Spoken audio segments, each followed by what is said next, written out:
Welcome back to my YouTube channel truly twisted.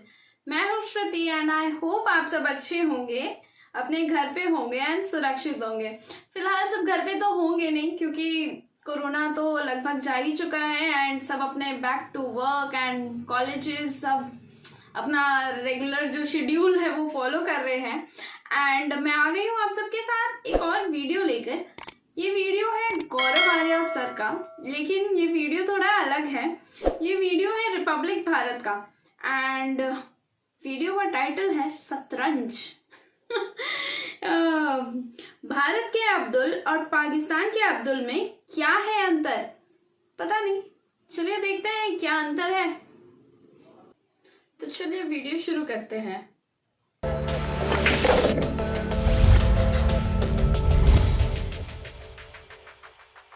अभी हाल ही में पाकिस्तान में डॉक्टर अब्दुल कदीर खान का देहांत हुआ था, वो फौत हो गए। तो अब्दुल कदीर खान वो थे जिन्होंने पाकिस्तान को, वो मेटलर्जिस्ट थे बाय ट्रेनिंग एक्चुअली।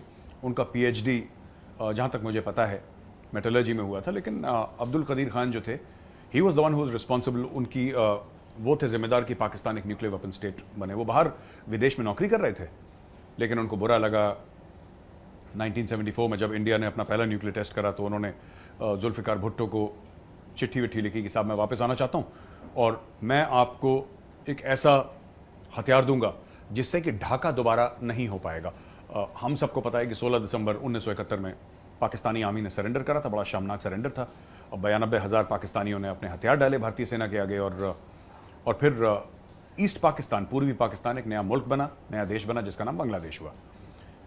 तो वो काफ़ी इमोशनल हो गए और उन्होंने बोला मैं आपको बम बना के दूंगा। खैर, उन्होंने सिर्फ बम बना के नहीं दिया, उन्होंने वो जो सीक्रेट्स थी वो लीबिया को भी बेची, वो नॉर्थ कोरिया को भी बेची और न्यूक्लियर प्रोलिफरेशन में उनका काफ़ी नाम आ गया। मैं आपको ये बताता चलूं कि वो पकड़े गए। एक बार जनरल परवेज मुशर्रफ ईरान जा रहे थे मेरे हिसाब से, और ईरान में जब वो गए तो ईरानियंस ने उनको बताया कि साहब हमें जो न्यूक्लियर सीक्रेट्स मिली हैं वो आपसे मिली हैं। परवेज मुशर्रफ आर्मी चीफ था उस वक्त। He was shocked because the nuclear program is under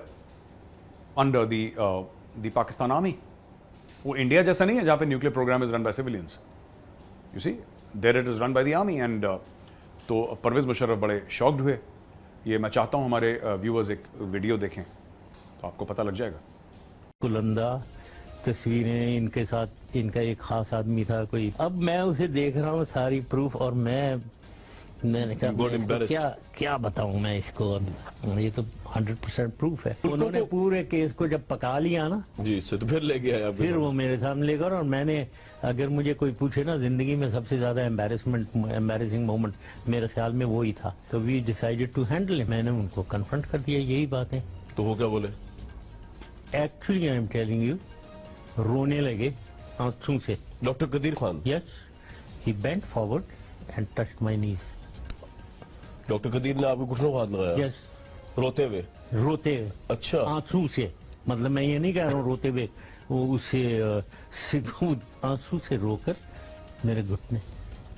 और क्या कहा? मैंने कहा कदीर साहब डोंट एम्बैरेस मी। तो दोस्तों आपने वीडियो में देखा जहां पे परवेज मुशर्रफ ये बता रहे हैं कि जब उनको प्रूफ दिखाया ईरानियंस ने तो वो शॉक हो गए। फिर उन्होंने एक्शन लिया डॉक्टर अब्दुल कदीर खान के ऊपर। उनको जेल में डाला गया, उनको नज़रबंद करा गया, उनके साथ बदसलूकी करी गई। देखिए, मेरा ये मानना है कि शख्स गलत काम करे, सही काम करे, ठीक है। अगर उसने मुल्क के लिए काम करा है तो मुल्क के लिए ऐसे काम कई होते हैं जो कि लीगल नहीं होते, लेकिन देश के लिए आपको करना पड़ता है। मैं अब्दुल कदीर खान को, मैं कौन होता हूँ किसी को क्लीन चिट देने वाला, लेकिन अगर कोई मुझसे ये बोले कि अब्दुल कदीर खान ने न्यूक्लियर सीक्रेट्स बेची हैं और न्यूक्लियर कंपोनेंट्स भेजे हैं लिबिया या फिर ईरान बिना पाकिस्तानी आर्मी के आशीर्वाद के, ये मैं मानने को तैयार नहीं हूं। मुझे ऐसा लगता है कि अब्दुल कदीर खान ने गलती तो करी, लेकिन अब्दुल कदीर खान को he was thrown under the bus. उनको एक फॉल गाय बनाया, उनको बोला कि हाँ ठीक है, हम इनके सर पे ये सब इल्जाम रख देंगे और उनको जेल में डालो कि बाकी जर्नलों को बचाया जा सके। तो जब उनका फ्यूनरल हुआ तो उधर प्राइम मिनिस्टर ऑफ पाकिस्तान और प्रेसिडेंट ऑफ पाकिस्तान नहीं गए। तो काफी कंपैरिजन हुआ पाकिस्तानी मीडिया में कि भारत अपने साइंटिस्ट को कैसे ट्रीट करता है और पाकिस्तान अपने साइंटिस्ट को कैसे ट्रीट करता है। फिर उन्होंने काफ़ी एग्जाम्पल्स दिए कि भारत में भी थे डॉक्टर APJ अब्दुल कलाम, और जब उनकी डेथ हुई, जब उस दुनिया से रुखसत हुए, तो किस तरीके से the president of India Pranab Mukherjee and prime minister of India Narendra Modi किस तरीके से गए थे, और तीनों army chiefs, army, navy and air force chiefs गए थे, 3 सर्विस चीफ्स देयर, एंड किस तरीके से उनको इज्जत दी, इसके बावजूद कि वो मुसलमान थे। तो क्योंकि पाकिस्तान का तो दिमाग वैसे ही चलता है ना, पाकिस्तान को तो ये समझ में नहीं आता कि कैसे किसी और मजहब के इंसान को, क्योंकि इंडिया एक हिंदू अक्सरियत, हिंदू मेजॉरिटी कंट्री है, तो किसी और धर्म के, किसी और मजहब के इंसान को इज्जत कैसे दी जा सकती है। क्योंकि पाकिस्तान में कभी ऐसा हुआ नहीं है, पाकिस्तान में कभी ऐसा हुआ नहीं है। पाकिस्तान में या तो आप मुस्लिम हैं या आप मुस्लिम नहीं हैं, और उसी से आपका फेट, आपके क्वालिफिकेशंस, आपका फ्यूचर डिसाइड होता है। तो मुझे लगता है कि पूरी बहस ही गलत थी। और फिर उन्होंने बोला कि इंडिया एक बहुत बड़ा मार्केट है, इसलिए इंडिया की इज्जत है, इंडिया की पॉपुलेशन बहुत ज़्यादा है, इसलिए इंडिया की इज्जत है, इंडिया की डिप्लोमेसी बहुत अच्छी है, इसलिए इंडिया की इज्जत है। मैं पाकिस्तानी भाई बहनों को जो देख रहे हैं प्रोग्राम में कहना चाहता हूँ कि इंडिया की इसलिए भी इज्जत है क्योंकि इंडिया एक अच्छा मुल्क है। हमने डॉक्टर APJ अब्दुल कलाम को इसलिए नहीं इज्जत दी क्योंकि वो मुस्लिम थे या हिंदू थे, उनके इस मुल्क के ऊपर एहसान बहुत हैं। Doctor Kalam commander in chief थे आर्म्ड फोर्सेस के, प्रेसिडेंट ऑफ इंडिया थे, इंडिया के मिसाइल मैन थे, और इतने ज़्यादा रिस्पेक्टेड थे। मैं वो पर्सनल बातें नहीं कहूँगा, लेकिन मैं बताना चाहता हूँ कि फौज के, इंडियन आर्मी की बात कर रहा हूँ मैंने जनरल्स की बात सुनी है, सर्विंग जनरल्स की बात सुनी है, और जिस तरीके से वो डॉक्टर कलाम के बारे में बात करते हैं, तो वो उतनी इज्जत के साथ बात करते हैं जैसे कोई घर का बड़ा होता है, उतनी इज्जत से बात करते हैं आज भी। आई एम टॉकिंग अबाउट 2021 अक्टूबर, मैं मिला हूं हाल ही में, और जब हम डॉक्टर कलाम के बारे में बात करते हैं तो पाकिस्तान में थोड़ा सा दिमाग में कंफ्यूजन है।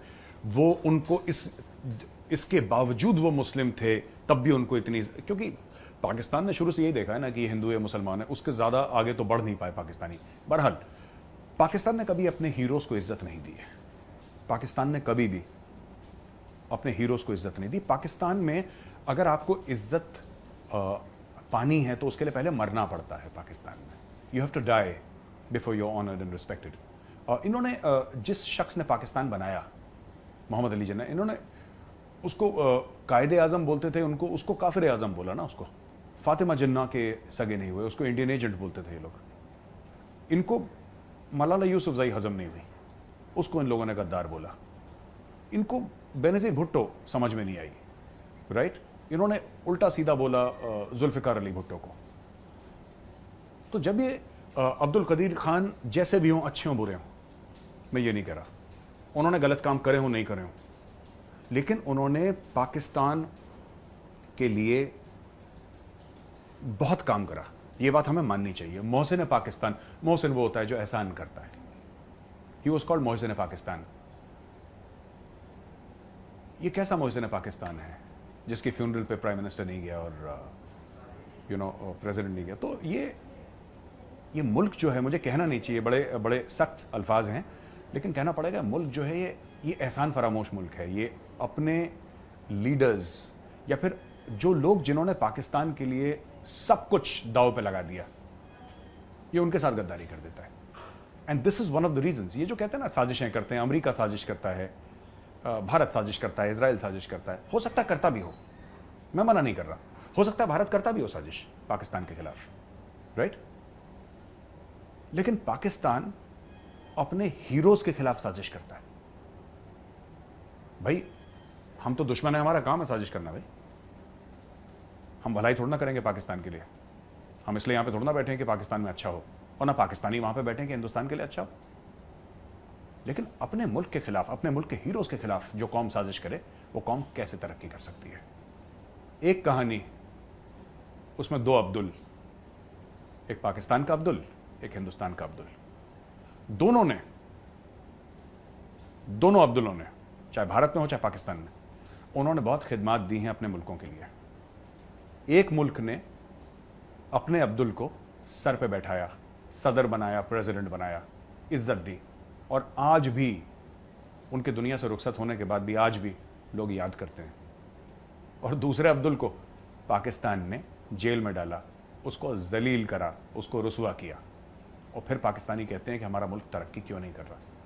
इसलिए तरक्की नहीं कर रहा क्योंकि आपको आपके हीरोज हजम ही नहीं होते।